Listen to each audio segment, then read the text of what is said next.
बात के पार एनडीए देखा मैंने। हाँ। देखिए, जो मुझे शक था वो सही निकला।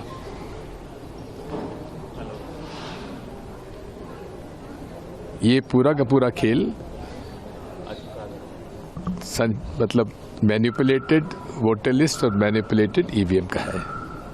बीजेपी ये कह रही है कि जंगल राज को नकार दिया है, राहुल गांधी को नकार दिया है। जंगल राज तो खत्म हो गया था 205 में, उसके बाद कहाँ है?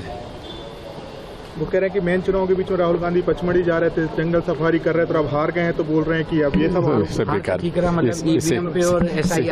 ये सब बेकार। मैं सीमांचल की जनता का दिल की गहराइयों से उनका शुक्रिया अदा करता हूं कि उन्होंने हमारे 5 विधायक को दोबारा उसी जगह, उसी विधानसभा से कामयाब किया जहां से उन्होंने उनको कामयाब किया था, और खास तौर से उन 4 विधानसभा से जिसको राजद ने, इंडिया अलायंस ने हमसे तोड़ लिया था। तो वो जो तोड़ने वाले थे समझे कि वो उन्होंने मंजलिस को कमजोर कर दिया, मगर सीमांचल की जनता ने उस रिश्ते को और मजबूत कर दिया।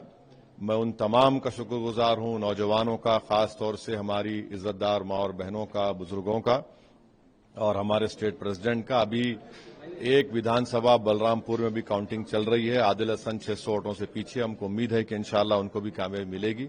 देखिए, ऐसा है,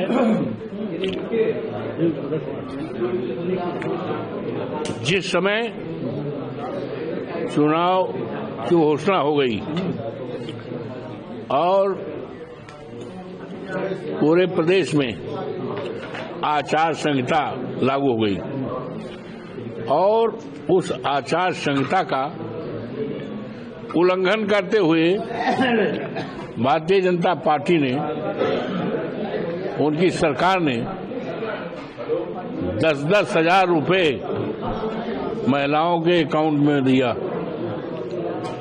इससे बड़ा भ्रष्टाचार लोकतंत्र में और आज तक कभी भी, देश की आजादी के बाद कभी भी जाहिर नहीं रहा।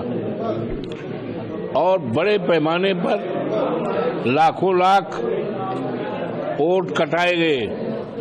बाबा साहब भीमराव अम्बेडकर ने मतदान का अधिकार दिया है, लेकिन अफसोस है बाबा साहब भीमराव अम्बेडकर के मतदान का जो अधिकार दिया गया है उसको काटा गया है, वोट डालने का अधिकार से वंचित रखा गया। ये सब कारण हैं। इसके लिए सभी बैठकर रणनीति तय करेंगे और बहुत बड़ा संघर्ष की आवश्यकता है।